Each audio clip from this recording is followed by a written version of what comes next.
It's a call that will live in infamy among Iowa fans, coaches, and players, unfortunately. And we will discuss further the latest in the postmortem of the Minnesota loss and the call that turned the game around. And of course, we will move forward from there as well, because there is more to talk about concerning the Hawkeyes and a final, what is a 4-game stretch in hopes of still claiming the SEC or the Big Ten Western Division Championship. Hawkeyes live right here at the Voice of College Football. Corey Brad, of course, here from the Hawkeye of the Storm. You should all be familiar, but if you're not, it's from the Hawkeye of the Storm, where you get your Iowa football, basketball coverage on a daily basis. Corey, how you doing today?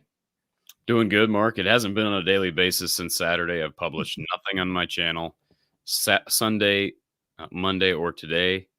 I guess I can partially blame the bye week. And then the other part of it was just having done a 4.5 hour show with Don after what happened Saturday. Being the Iowa fan that I am. I mean, I've admitted that before. I'm a fan. I was just ready to take a reprieve.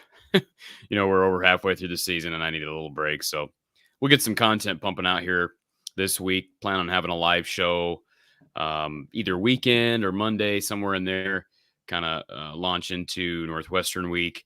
And I know we're going to talk about the call. I've discussed it up and down. I know we had a conversation you and I did with Steve Dace yesterday on your Big Ten show. I'm guessing you're going to maybe cut that up and throw it up, that segment on the Iowa channel at some point. But I've made my views pretty clear. And, I had some people reach out to me during and after the postgame show on Saturday that basically said, you don't know what you're talking about because you don't understand the rule. I think what people don't understand, and this is just the reality of doing a post-game show minutes after a game, is yes, I was not 100% clear on this obscure rule that nobody had heard of prior to Saturday night. So it wasn't until we got some explanation on the show I didn't even know what the call was. In fact, I had to go back and watch that. I was like, that play, for people who are watching it, whether you're a member of the media or a fan, I think everybody was in such shock.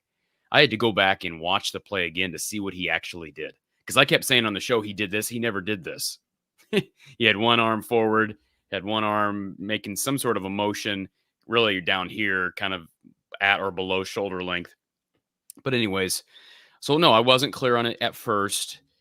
I've had multiple days now to think about just how I react to the whole situation, because I do think that the call took away maybe the one of the best plays, single plays in Iowa history. I don't think that's exaggerating. Was the call correct by the word of the law? Man, maybe. I don't know. Like I just think it's such an arbitrary thing, and I have so many questions about how players and coaches are educated on rules and whose responsibility does that fall on. And, the term wave, what is a wave? What is not a wave? The officials use the term circular motion when describing what Cooper DeJean was doing with his left hand. Then, the conversation about what's reviewable, what's not reviewable. It's not actually a penalty. How does the official right behind Cooper DeJean not blow it dead in the moment? You ought to be able to see it in real time and make a call when you're right behind it, as opposed to I used the illustration yesterday of a fumble or a catch that's hard to see. You're going to have to go to review. I get that. But the fact that you can call it indisputable evidence. And then the other thing, I don't know if you saw this, Mark, but I think it was the Des Moines Register, USA Today. They did a interview with, I believe maybe it wasn't Tim O'Day, but it might have been Bill Carollo, the head Big Ten official or the leader of Big Ten officiating, I think. And I'll read you the quote. You may have seen, I retweeted this, but it was a quote from an article that Chad Leistico, the Des Moines Register, published. This was a quote from Bill Carollo. If you look at a ground video of it, you might say this doesn't look like much of a wave. But if you look at the high camera view over the top, he's actually waving. I mean, come on, man. What are we doing here? What are we doing here? We look at the high camera view over the top. Why would we look at the high camera view over the top to identify whether a player is signaling for a fair catch?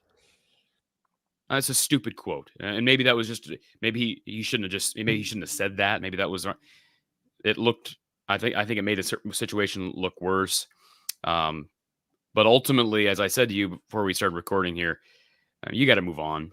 And, I'm tired of talking about it, frankly. I'm going to publish probably one more video on that whole ruling and what happened. But it's time to move on and talk about the bigger picture. This is one game. Even if you want to believe that it was stolen from Iowa, and I believe that it was, I know the players believe that it was. I had a conversation with Iowa D tackle Aaron Graves last night. We'll be publishing that interview here in the coming day or two. And he believes it was stolen. And that's fine. I tend to agree with him. But ultimately, as he expressed to me last night, you got to move on. It's one game that even if it was stolen, one game that was stolen, we've got 4 more games left in the season. They got a chance to win the West. If they win out, I think they do win the West. But they've also got opportunities to trip up. They've got a game at Northwestern that should be a win, but it's on the road technically. It's in a kind of a weird environment in Wrigley Field. Northwestern got Minnesota a couple of weeks ago. You get Illinois at home. Illinois nearly knocked off Wisconsin. You've got Nebraska on the road. That's going to be hard just because of the environment, the rivalry. They won last year. Nebraska's defense will definitely make things hard on, I'm assuming, Deacon Hill if he's still quarterbacking this offense. And, of course, Rutgers is a challenge. So even though the West is not good and Rutgers isn't the cream of the crop in the East, with how Iowa plays on offense, every game is probably going to be close. And they're going to have a chance at winning and losing every single one of them, just like we saw Saturday. That call doesn't get made. I know you kind of debated me yesterday on, I can't say with 100% definity that it would have been an Iowa win. I would go as close to 100% as possible. 99.9% sure. That's how sure I am of Iowa's defense being able to hold Minnesota, because Minnesota would have had to go down the field and score a touchdown. But that's the margin Iowa creates when they play this style of football with this inadequate of an offense. And I made the comment prior to that play. I said, okay, they're forcing Minnesota to punt. Great. You're going to get good field position regardless. But what this team needs right now is a blocked punt or a Cooper DeJean miracle. And I don't know how he does it. I don't know how Cooper DeJean does it. I don't know how Phil Parker does it. I don't know how LeVar Woods does it every single week. Torrey Taylor, go down the list. It is incredible what those individuals are doing now and what a couple of those individuals have been doing for years to hold up this offense.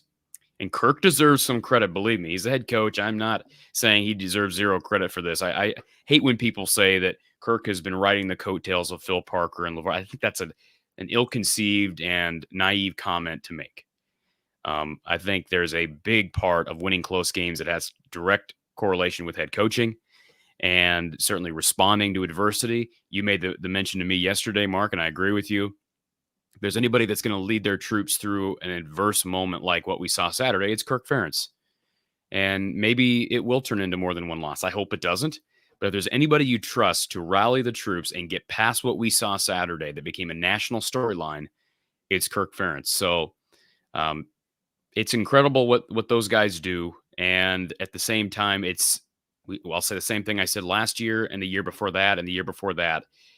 It's such a shame that the Iowa offense cannot at least be average. Just average. I mean, at this point, we could say at least be not terrible. But if they were average, your guy, Urban Meyer, said 2 weeks ago on the Big Ten Network, he says if this program had this is Urban Meyer himself, if this team had an average offense, they'd be competing for national championships. That's what Urban Meyer said. So all the people that say, yeah, it's not reasonable. Yeah. Urban Meyer made the comment, not me. Although I've been saying it for 3 years. I think you've been saying it for 3 years. And it just continues to go back to my soapbox, which people get tired of me throwing out there, of what happens when Kirk leaves. Does Phil leave? Does LeVar go somewhere else? And if so, what a waste of a final 3 to 4 years or whatever it is with this elite level of special teams and defensive play. So that's where I'm at. I mean, I know that we've been talking about that for so long, but it's just kind of the after effects of what we saw Saturday. I think there's a few different reasons why the average college football fan, and even people that know the game pretty well, or even people in the media, discount what you just stated, what we've talked about, and what Urban Meyer confirmed here in the last few weeks. Number one, people are enamored with offense. Iowa is the only one of its kind. We've seen others on the opposite end of the spectrum. USC currently. We've seen Oregon teams in the past. We've seen a couple of Ohio State teams somewhat in that opposite category. Oklahoma, where, oh, if they just had an okay defense, an average defense, they would probably do this, this, and that. And so there's such an aberration on the other end of the spectrum. And of course, those national championship contending programs and teams that I talked about wasn't like they had the 133rd ranked defense. They had like 70th ranked defenses that you're thinking, well, at those programs, they should be much better than that. Can you imagine Iowa having people that understand stats and look at metrics and love to look at the stats? Just go to any of the meaningful categories on offense and just elevate Iowa to like 70, and which I guess is average. It's roughly, but even 30 spots to 100th in the nation, and it's a decided difference. Let me tell you something right now, and this is going to make some people depressed if they care at all what I have to say. If they had a top 7, if they were ranked 70th, I'd even go 80th or 90th on offense in the country, we would be sitting here right now, Mark, saying they have a legit shot at the college football playoff. Legit. And I don't care if they lost it. They may have still lost at Penn State because that's a tough place for anybody to play. But they'd have one loss right now. And with that offense and this defense and this special teams unit, we could see them beating Michigan, Ohio State, or Penn State in the championship game. That's conceivable. But even when they had one loss prior to Saturday, we talked about it, but it's so inconceivable to believe that Iowa could compete with those powers with this offense. It's incredible. And Mark, we're 8 games into the season, and the season flies by. It always does. But this is exactly what we knew. You and I both knew this was going to happen. And I'm not trying to put us on a pedestal. I'm sure a lot of people made the same prediction. But when the decision was made last year to double down and not do anything with Brian Ferentz, and I'm not saying I've made it clear Brian's not the only problem here, but when the heels were dug in further, and Gary Barta bowed to the situation and allowed it to continue with this little 25-point stipulation that may not end up meaning anything, you and I both knew this was going to happen. We thought maybe the offense would be better. We thought probably that was the glimmer of hope that I had was, hey, you're bringing in Cade McNamara, you're bringing in Eric All. Well, those two guys are gone. They're done for the season. And really, I think it came down to Cade. If we got a healthy Cade, what would this offense be? I would guess it wouldn't be dead last in the FBS. I don't know where it would be, but it would be where I would have expected it to be. Maybe a little higher, maybe a little worse. But I mean, top 100, top 110. I know that's not good, but given where they're at and how far they are behind the next worst offense statistically, it's just incredible. I do think, here, let me just say one thing.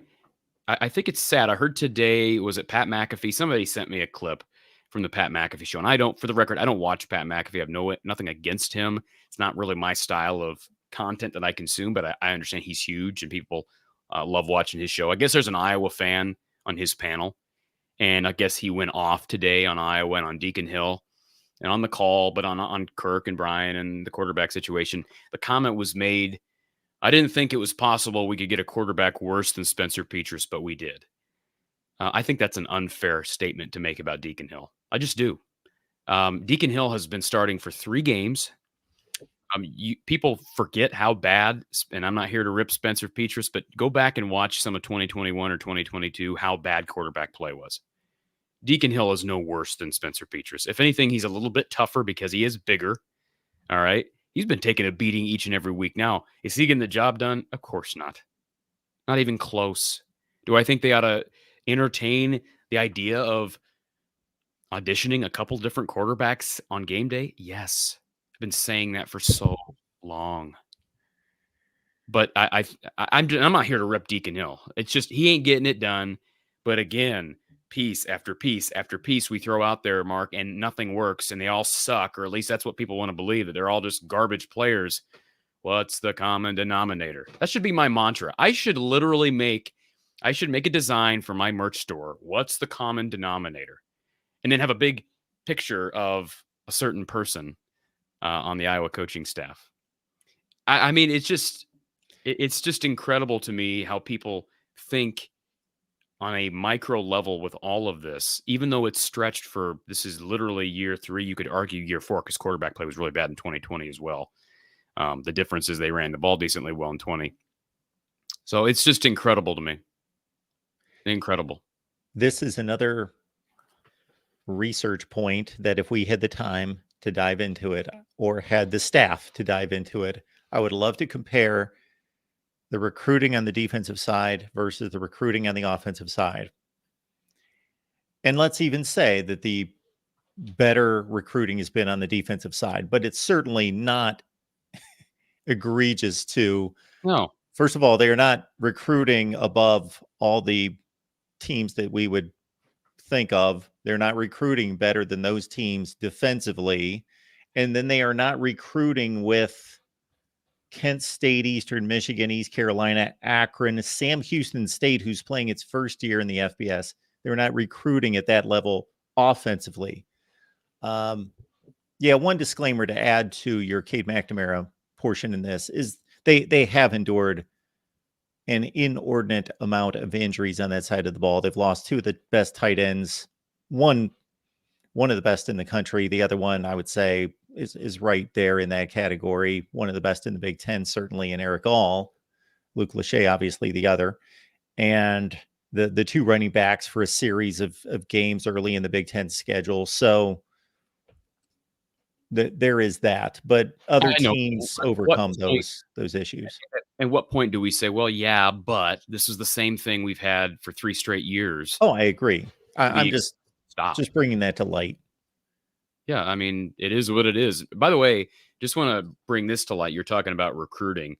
If anybody wants to doubt what you just said about offensive recruiting, and I don't have numbers in front of me to compare how Iowa has done as far as recruiting defensive players versus offensive players. But to give you one example, people are right now so discouraged by the play of Deacon Hill, and they've been so discouraged by the play of Spencer Petras. Why can't we get better players? I just want to make clear, like, Deacon Hill was committed to Fordham. All right. That's a fact. He was committed to Fordham after he left Wisconsin. So that is a fair thing to bring up.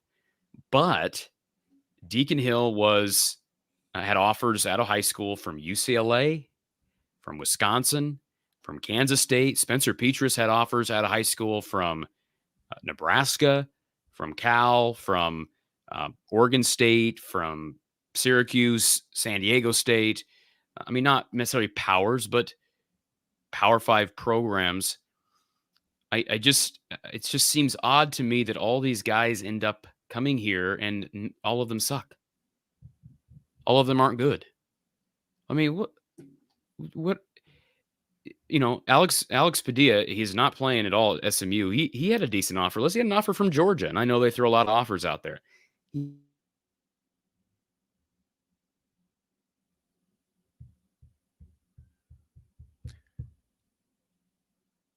Hopefully we will get Corey back here rather soon.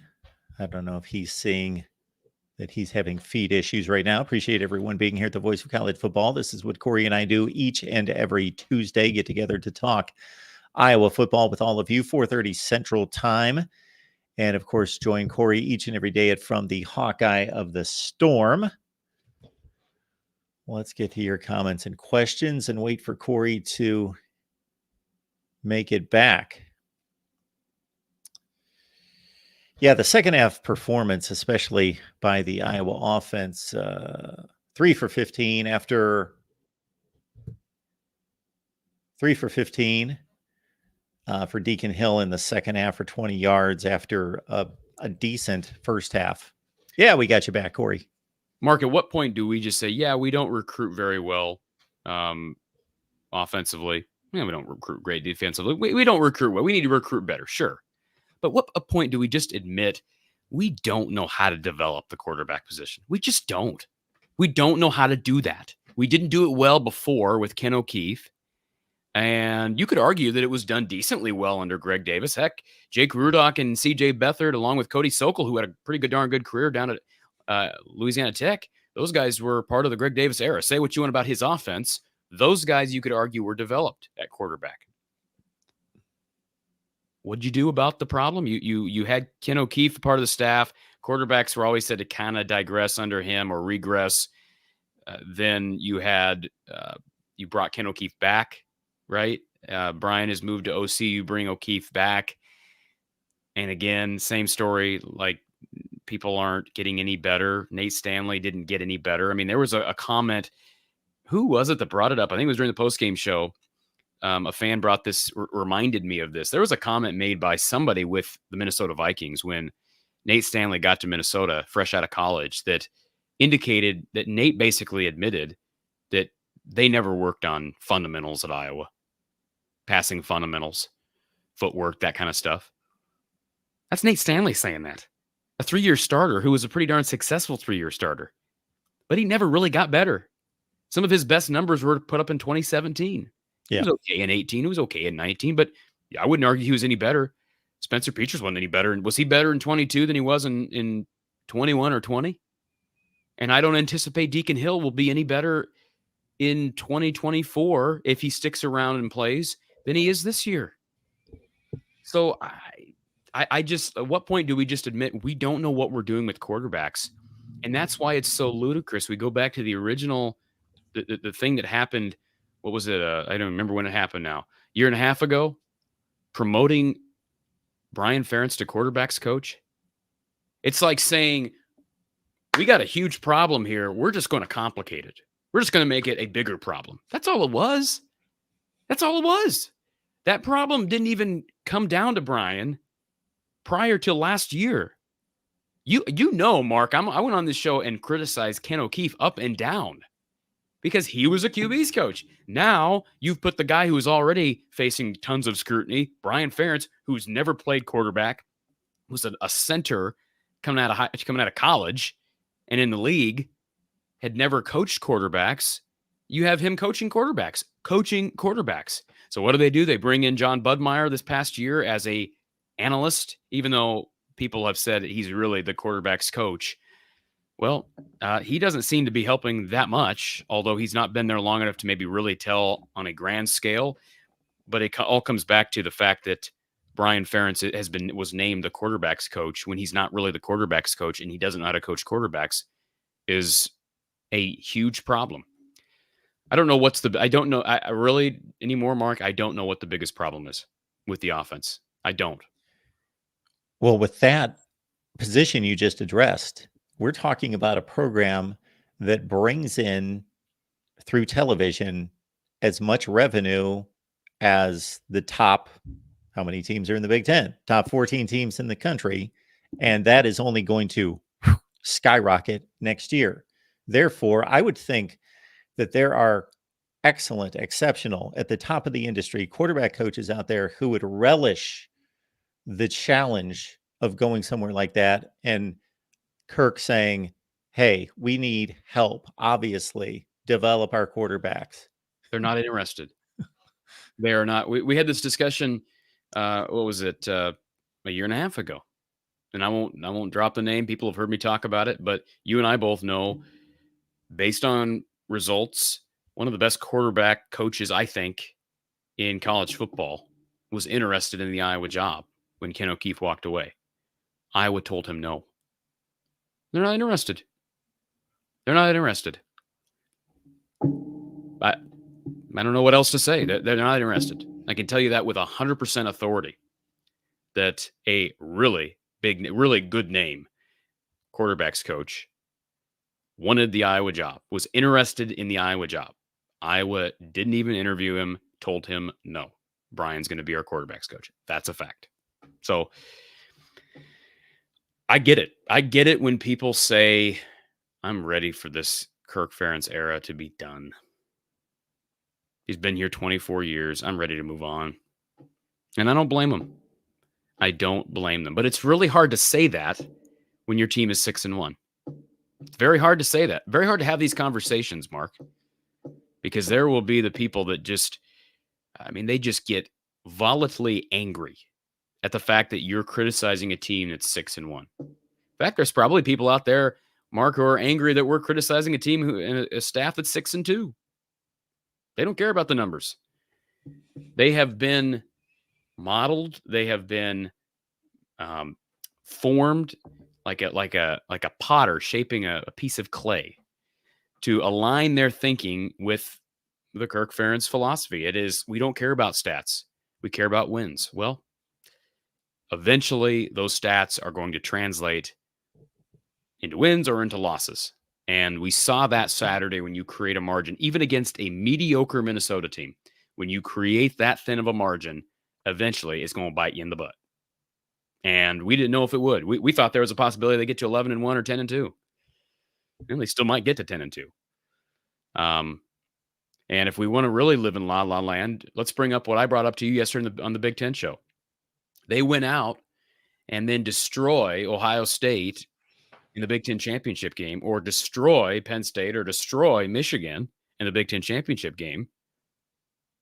Could Iowa have a stake to the playoff? It could say, hey, we're 10-2 or 11-2 Big Ten champions with a really dominant win over a power, and Mr. or Mrs. College football playoff chair person, we should have won that Minnesota game. Go back and look at the tape. So really, we should be 12-1 Big Ten champs with it. They could do that. But that's living in la la land, Mark. You and I both know that's living in a fantasy land. That's living in a fairy land. And, we can have those conversations. Maybe we can tickle the ears of Iowa fans. But if there's anybody that's really that disconnected with reality, maybe this isn't the place to be. You're right about the wins and losses making it difficult for us to make a point. Although for anyone who understands football and how the game's played, and that you need 3 functional units, offense, defense, special teams, typically. Now, they can't all be the same or all exceptional or any of that, and we're not asking for that. But this team was 7-5 in the regular season last year. It's not like they are knocking on the door of a Big Ten championship every year. So they are not struggling. They are having their seasons in which they are not contending for a championship. And that defense last year certainly could contend for a Big Ten championship or win a Big Ten championship with a capable offense or a less terrible offense. I think that defense could win a national championship. That defense was good enough to compete on a national scale. Yeah. Think that defense had guys like Jack Campbell, who's as a rookie is doing really, really well as a linebacker for the Lions. It had Sam Laporta, who as a rookie is doing really well for the Detroit Lions. Riley Moss, there was some talent on that team, even on offense. There was some talent on that team. But anyways, and I was just thinking, and I need to probably publish some content. Maybe this isn't the time of the year to do it, Mark. But it would be interesting to break down the enabling factors of the situation at Iowa, whether you want to call it nepotism or not. But for this perfect storm to occur, there has had to be multiple factors, a number of enabling factors at play that have lasted several years. And if you want, we can do a little draft. We can do a little Voice of College Football draft right now, Mark. You pick an enabling factor, then I pick an enabling factor. And I bet you we could get to the first round. Because, well, number one would be on the board, right? Number one on the board, Kirk Ferentz's 24-year tenure, or, last year's his 23-year tenure, 22-year tenure. That in itself gives him power that a lot of coaches wouldn't have beyond, be able to deal with the situation. Just like it gave him power in 2020 when there were some allegations against him and his staff for him to get rid of Chris Doyle and they move on. And of course, the second enabling factor would be the Big Ten West schedule. This year it's at an all-time low, but the schedule, the division, has enabled the situation at Iowa. It has enabled it because the fact that they can win games, enough games. Of course, a third factor, enabling factor, would be the donors. Honestly, you could probably blame Frank Lauterbur or Bob Cummings. Those guys are enabling factors because the old timers that have the money, they go back and they say, well, Corey, you weren't alive back in 1965 and you don't remember what it was like to go out to Kinnick and get one win a year. That's the mindset. So that's an enabling factor. Having an AD like Gary Barta has long been an enabling factor. Now that factor may be gone, but is it possible that now having an interim AD, someone who's new to the job, could become the new enabling factor? Think about that, Mark. I don't know that to be the case, but just think about that for a second. Just think about how many enabling factors there are among all of this. And of course, cherry on top, you have supreme coaching performances by your DC and by your special teams coach over the course of how many years now. And some of that, obviously, again, credit goes to Kirk Ferentz for identifying those guys and putting them in positions and retaining those guys. I've said that in the past, but it's just amazing how many different enabling factors there are with the situation. I think you need to get on that. That was a good rundown. The one I missed was the fan base, right? Just the fan base in general. They still, they sold out the season, in June or July, after everybody was so upset that Brian was kept on staff, and they sell out the games in June or whatever it was. So, what do you expect? What do you expect? Currently, Utah is the 100th ranked offense in college football. The Utah team that just beat USC at the Coliseum Saturday night and put up 34 points. And so Utah has not only lost its starting quarterback, but its backup quarterback, and has been playing with a third string quarterback. And they've been playing with a converted defensive back as their best running back because they had injuries there. And look at the difference just to go from 133, where Iowa is, to 100, which again, most people, 100th offense in the country, they're awful. They would have to improve by 113 yards per game. And anytime we deal with averages, folks, I don't think it sinks in with a lot of people. That's an enormous disparity because that's every game. An average of 113 from 232 to 345 in total offense per game. And we're talking about a team that's played Florida, Oregon State, USC, UCLA. So they've played a tough schedule, and they average exactly 1 yard per play more than Iowa. That's a lot. That's significant. 1 yard, 1 full yard per play. Utah and Iowa are 130 yards difference. 133. Okay, 133 times I'm sorry. 8. Huh? I'm sorry. 113. 113 times 8. That's 900 more yards that Utah State has on the season, assuming both have played 8 games. Maybe Utah's got a bye. But anyways, 900 more yards on the season. That is a lot. Think about that. That's like, well, how many games is that for Iowa? How many games would they need to get to 900 yards? They'd need almost 4. Just under 4 games. Think about that. It's a third of the season just to get to that mediocre level. Remember what I said preseason, Mark? And this didn't pan out because we didn't see Cade McNamara in play. And I said earlier today, they would be better with Cade McNamara. But I made the comment that Cade McNamara was going to disappoint a lot of Iowa fans. Because there were some Iowa fans that just thought, well, he's going to be the solution. And yeah, they're not going to be top 50, but they'll be top 60 or 70. They were never going to be top 60 or 70. Cade was not going to make them that good. Okay, not Cade McNamara. Now, maybe he would have put them on the same level of like a Utah. That might have been a reasonable expectation. But man, what we've seen is so much different. And, really the narrative that I've been pushing here since Saturday, and again, who cares what I push, what narratives I push, but I asked Don Patterson the question, and I asked Tom Kakert the question because Tom, been on the beat forever and, does a really good job for On3. with HawkeyeReport.com, and I asked him the question after the game. I said, obviously Kirk, he responds the way he responds when asked about potentially making a change at quarterback. But I looked at Tom and I said, Tom, what is, and Don was with us. I said, what is the problem? Why is Kirk so obstinate? Why is he so stubborn about not even being determined to not even give another quarterback a series? We're not even asking him. We're not asking for a change. I'm not asking for a change. I'm not asking them to start Joe Labus or start Marco Lainez. Give one of those guys a series. A series. And the only defense that Kirk would have had a little over a week ago was, and he made the defense after the Wisconsin game, is, well, we just won a game by 9 on the road at Wisconsin, and Deacon didn't turn the ball over. That's the defense. Well, what did Deacon do on Saturday? He turned the ball over. Not once, not twice, but 3 times. So what are we gaining just going with what we have? And I think the idea is, and I've heard this from people within Iowa, they've said these very words, that the way Kirk and this staff look at the offense, especially when it comes to quarterback play and being creative, is they don't feel the need to be good, kind of good at a bunch of little things. They'd rather master one thing.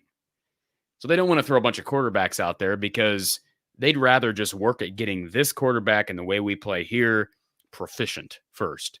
Well, we've been working on that aspect of things for years and nothing's happening. So sometimes you got to be a little creative, Mark. And I bring up the example of Jeff Brom. And yeah, Brom's offense was, really good even with one quarterback. But in 2021, they came into Iowa City, played 3 different quarterbacks, did it masterfully, and put a killing down on the Hawkeyes. Maybe common sense would tell you, hey, like, this guy's a pretty good offensive mind over at Purdue. And we got spanked. We got spanked with a wooden handle 2 years ago in our own stadium against this guy with 3 different quarterbacks in his roster. Maybe we could think about having a few plays ready, even if it's not Cooper DeJean that you use in a Wildcat, which we've talked about. Bring in Joe Labus for a series. Even bring in the true freshman, Marco Lainez. Could you imagine how, I literally believe you would have medics all over Kinnick Stadium on Saturday, or the Saturday that this happened, because people's minds would literally blow up if they saw Marco Lainez go out there for even one play. That's how far-fetched the idea is in the Iowa City climate.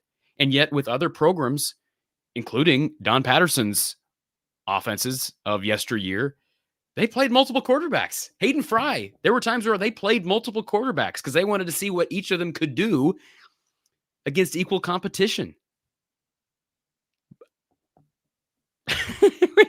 We could do an hours-long podcast on this, Mark. It is a fascinating topic that just seems to perpetuate itself over and over and over each and every week. And we will have fun this off season dissecting not only what has transpired, and I guess we can't anticipate any changes, but proposed changes, I guess, by us. And then looking forward to 2 of the new entries into the Big Ten on the schedule, I believe. Oh, I'm looking forward to it. Oh, regardless of what happens with Brian and what happens with Kirk at the end of this year, and here's our glass half empty approach. I will be, whether I like it or not, whether I want to or not, I will look back at the years 2021, 2022, and 2023, and I will say, holy cow, if only. You're talking about 3 years that Iowa should absolutely have won the West. Now, they may win it still 2 of the 3 years. That's what's crazy about it. But you're talking about a potential to win a couple Big Ten championships in there. The defense is ready for that. The special teams unit's ready for that. You have an average offense. They could compete with some of these powers. I don't care what people say on that. The defense is that good. I've never seen a program elevated by punting like Iowa. It's amazing. People make fun of it, Mark, but you've watched Iowa games. Like, you watched Saturday, you watched the game in Madison. Iowa controls the game with Torrey Taylor. And it's just, and Cooper DeJean is the gunner, and just everything that Iowa does with those units. So we'll always look back there and say, man, that was an opportunity to make the playoff. It was an opportunity to win a Big Ten title, but we never really sniffed a Big Ten title. And 21, you don't because lose. those two units, I'm sorry, those two units that you just mentioned between Tory Taylor and the coverage unit, Cooper DeJean in particular as the gunner, and the defense, they work together. So there are other. Tory Taylor's the very best at what he does, and I'm not a punning guy. I'm not out there, but I think we all recognize that. But it's accentuated. His value is accentuated by the defense. There are all sorts of games that you can go to by other teams where their punters knocking the ball out of bounds at the 3-yard line, and it doesn't matter because the offense from the other team starts gaining first downs. Well, most of the time, Iowa locks it down right there, and therefore they've created a situation where their offense, the Iowa offense, can start at plus territory or roughly the 50, and they have created a situation. Was it early in the Penn State game, right, that they got a punt down at the goal line in Penn State? I don't remember. Well, they did it Saturday against Minnesota. They did where Cooper DeJean that was beautiful. Over his shoulder at the that was thing of beauty. Yeah, that was just incredible, just textbook. Yeah. How do you do that? I don't even know how you do that. How you possibly spin a ball that way and track a ball that way and just because we see all sorts of gunners on teams who are fast and all of that, but they just race down there and then they lose track of the ball or they make a mistake or kick it but that was athleticism. Can we put up a comment from sure. Pat? So I guess Rick in the chat made a comment about Labus not being very good. He'd rather see the true freshman. Of course, he's talking about Marco Lainez. Mm-hmm. I'm not opposed to seeing either one of those guys. Obviously, I think most of us acknowledge the fact that Kirk's not going to put in a true freshman, even though I think that would just be so good for the program. I really do believe that. Let me find the comment here from Pat. Where is the comment from Pat? Here it is. He says, I thought Marco looked good in the open practice. Joe Labus could be used to run the ball. So the only response I'd have to that, Pat, and thank you for the comment, Pat, I think people don't realize how mobile Marco Lainez is. Because for the last 2 years, we've heard about how mobile Joey Labus was. And he's mobile. He's more mobile than anybody Iowa's had in recent years, more mobile than Deacon Hill or Petrus or McNamara or certainly Alex Padilla.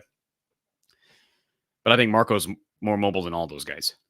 And I don't think people quite realize how mobile he is, how quick on his feet he is. I don't know that he's ready to be a Big Ten quarterback. Obviously, we always hear about how hard the Iowa offense is to learn in the playbook and all this nonsense. But there is a learning curve. He didn't enroll early. He got here in the summer. But I'll put that little birdie in people's ears because the kid is an athlete. And that's not just going by off of what Marco has told me. That's going from what I know has occurred during summer and fall camp. And I mean, I think some people saw a little of that during the open practice, but that's a tiny window, tiny glimpse into what's happening during August. And I have no doubt that they could figure out some way to utilize that young man. And guess what, Mark? How many games can a true freshman play and maintain his eligibility? 4. How many games left does Iowa have on the schedule? I believe it's 4. That would be a great question for Kirk Ferentz during the bye week. And we could probably guess what he'd say, but I'd love to be, and I don't think we're going to get Kirk over Zoom, or I would absolutely ask him this question, but I'd love to ask Kirk, hey, you guys are struggling at quarterback. I'm not asking about making a change, but with 4 games remaining, you got a freshman in Marco Lainez, who is an athlete at a position you're struggling at, position you're specifically struggling with mobility. Is there a way you could get him on the field for a few plays a game? A few plays a game? And if he shows you enough stuff, get him on the field a little bit more? Or are we going to revert back to we don't want to play backyard football, which was a quote from Brian Ferentz, 2 years ago? So Don't mean to put you on the spot because this would take a mind beyond either one of us to track. But are there occasions in which you can think of in which starting players, so in week one, there's a starting lineup, there's a depth chart, take injuries out of it, there's a starting lineup, where any of those players have lost their starting position because of poor play? just in any position on the Iowa team? Yeah. Sure. Many times. Okay. Many times. Just not a quarterback. That's the double standard that a lot of fans see. How many times have we seen Phil Parker pull a cornerback over the years? I remember in 2000, I want to say it was 17, Phil Parker pulled, and I hope I get the corners right, forgive me if I don't. I believe he pulled Michael Ojemudia, and who was the other corner in that game? Well,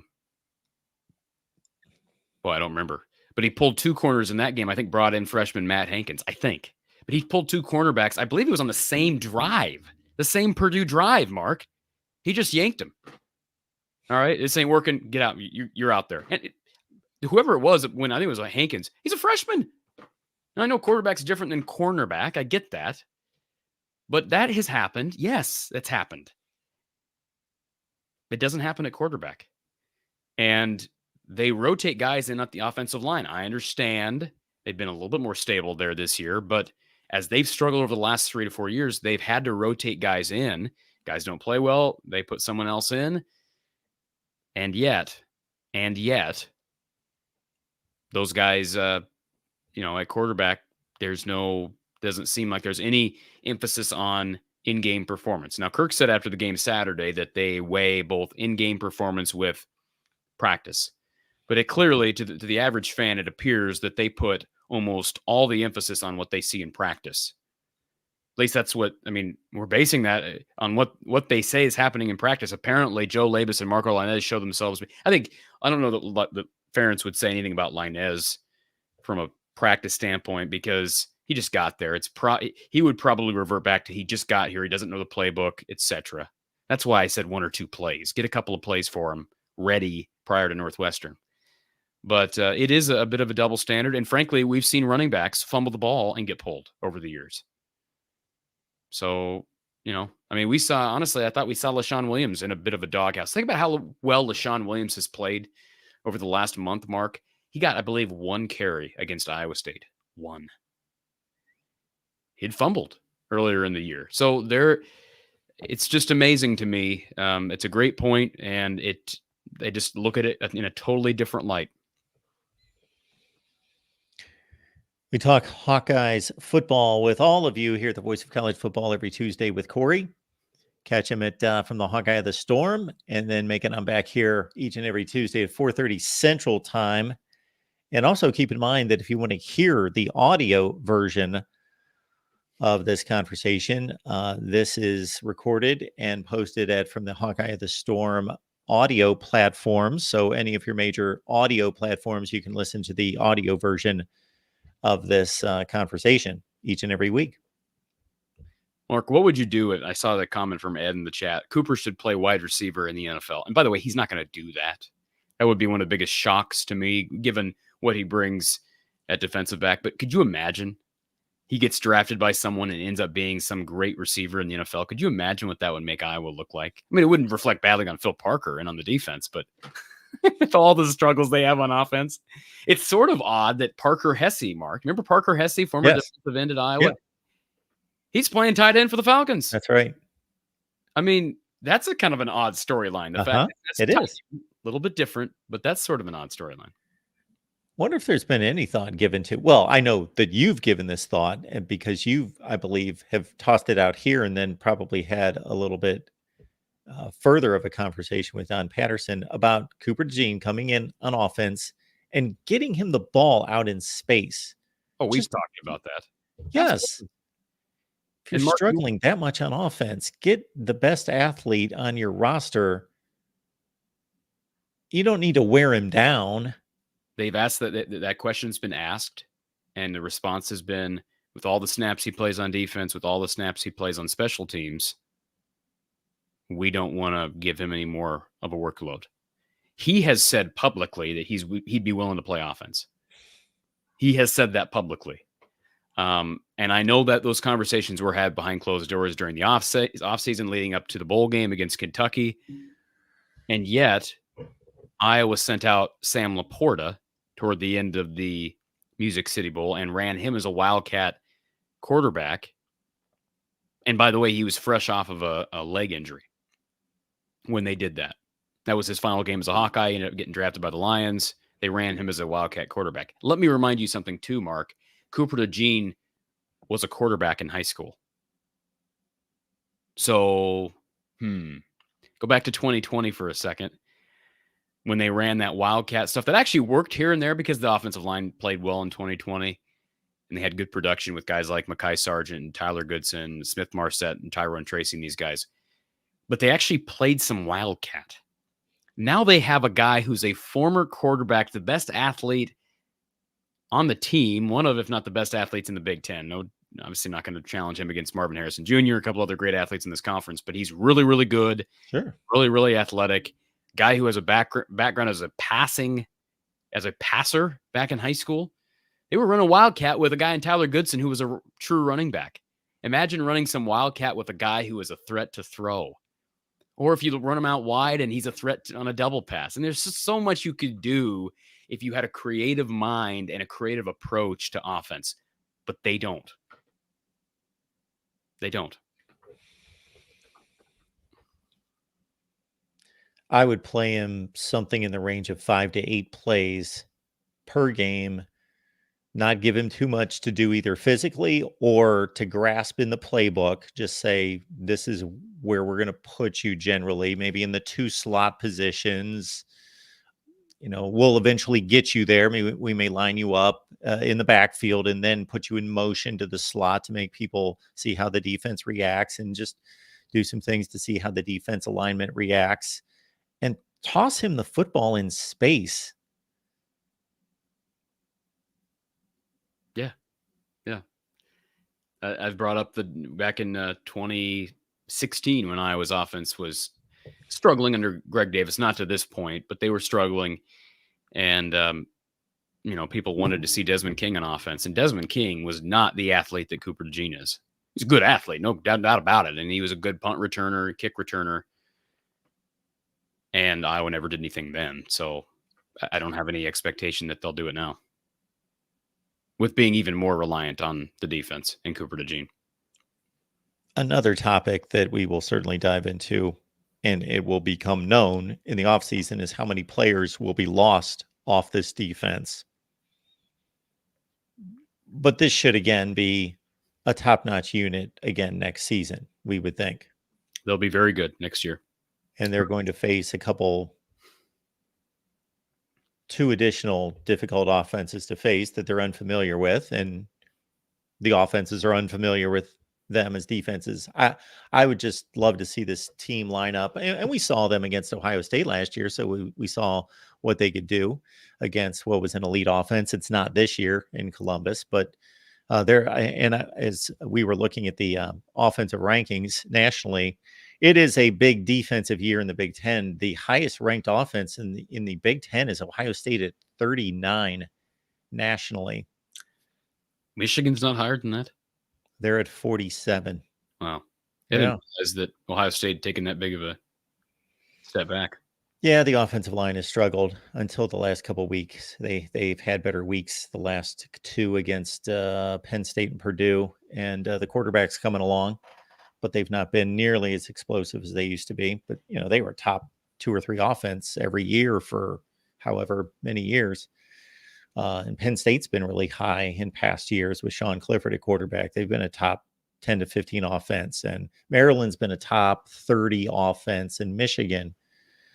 A lot of new quarterbacks in the league this year. Yeah. Across the board. And so I think that probably accounts for some of it. All right, folks, we appreciate you being here. Make it on back next Tuesday, 4:30 Central Time, and we will preview the Northwestern game. And as we get closer to the stretch drive, or we're in the stretch drive, of course, the calculations and scenarios become rather interesting and intriguing. But right now, there's a lot of teams in the mix.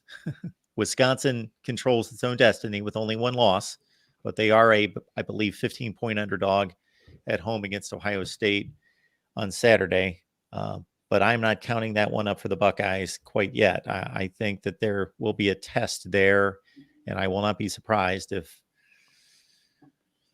it's a possible upset. But Mordecai's out, isn't he? Yes. Yeah, I have a hard time seeing a one-dimensional Wisconsin offense winning, but we'll see. All right, folks, we appreciate you being here. Catch you next week. Make it on back here. Bring a friend with you, or 2 or 5 or 10 or 50, and we will talk Hawkeyes football next Tuesday with you. And from the Hawkeye of the Storm, in the meantime, each and every day,